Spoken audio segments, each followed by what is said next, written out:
So when a problem says to make an equivalent fraction pair, it's asking you out of these 6 different fractions, which pairs can you make for them to equal one another? So my first step is actually I want to represent this using my drawings because I'm able to see equivalent fractions that way. So I'm going to draw 1, 2, 3, 4, 5, 6 different fraction bars. And the size I'm going to make them is following my largest denominator, which is 12. So I'm just going to count out 12 boxes. 2, 3, 4, 5, 6.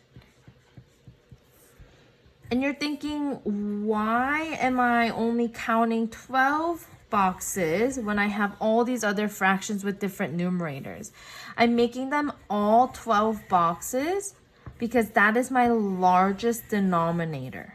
So that's as big as we want our box to go, because we can always break up our boxes into smaller pieces. So right now what I'm doing is I'm setting up my drawings by drawing in my 6 fraction strips.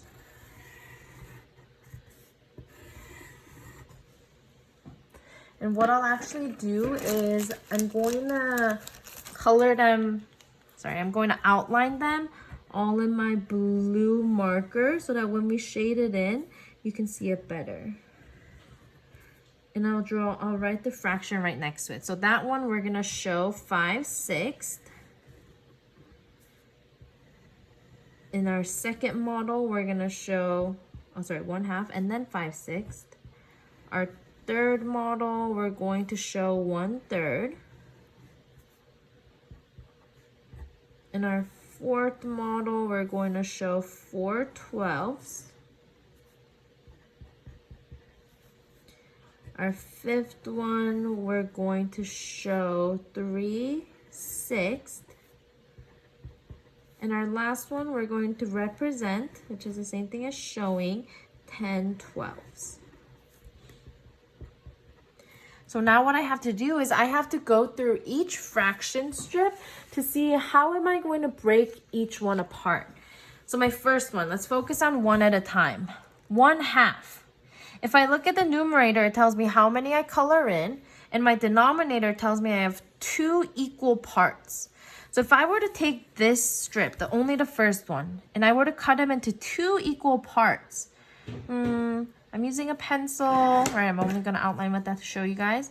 Using a pencil, it looks like this might be the middle. I'm going to check 1, 2, 3, 4, 5, 6. Yep. 1, 2, 3, 4, 5, 6. Okay, so right now I have 2 equal parts, and 1/2 tells me I color in one of them. Now I'm going to move on to 5/6. How am I going to break up this second model into 6 equal parts? Because my denominator tells me 6. And it looks like if we cut the halves into thirds, we have 1 box, 2 boxes, 3 equal boxes, 4 equal boxes, 5 equal boxes, and 6 equal boxes. And this fraction tells me I color in 5. Now I'm going to move on to my third one. It tells me I have to cut the third box, right? We're going at one at a time. The third box into 3 equal pieces. I have 1 equal piece here, 2 equal pieces here, 3 equal pieces here. And it tells me I color in 1.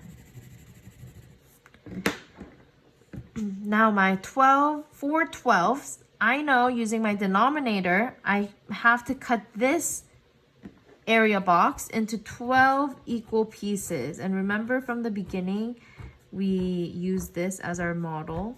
So each line is going to be colored in. And I color in 4. Now, some of you guys might already see some equivalent fractions, but we want to continue on so that we can see all of them at once. Now, 3/6, again, I'm looking at my denominator. It needs to be cut into 6 equal parts. Remember, I did the same one, right? This 3/6 is looking the same as 5/6, only what's colored in is different. So I went through 2 boxes each. So now if you notice, the shape of our total boxes in 5, 6, and 3, 6, they look exactly the same. The first one starts here and it ends here. The second one starts here and ends here. But instead of coloring in 5, I'm going to color in 3. And now my last one, again, our denominator is 12, which is each one of these squares, and I'm going to color in 10.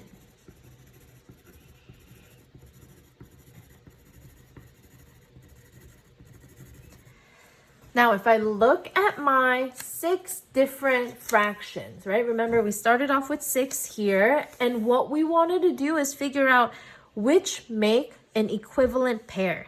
Which 2 fractions show that they are the same. So looking at my representations here, I could already tell that 1/3 and 4/12. Even though my denominator might look different, I have 12 total parts and 3 total parts. What we shaded in is the exact same shape, right? Do you guys see that? 1/3 and 4/12, right? So ignore everything else. 1/3 and 4/12. It starts at the same spot and ends at the same spot for where it's colored. So we have one fraction pair of 1/3 is equivalent to 4/12. It looks like we have more. Just moving on. Let's see. It looks like this top fraction here looks very similar to the size of this here. You know, even when I test it out, if I were to fold exactly on that half line, oh, it looks like 3/6. That's folded also. It's colored in also right up to that line. So that must also be equal. That's how you can prove it too. Where you fold it, it starts and ends at the same place. So it looks like we also have 1/2 is equivalent to 3/6. So this right here is a fraction pair, and this right here is a fraction pair. So right now we have 2 different pairs. So your first step for these problems is to draw out every single fraction. I know it might take a while, but looking at it all together like this helps you understand what pairs are equal.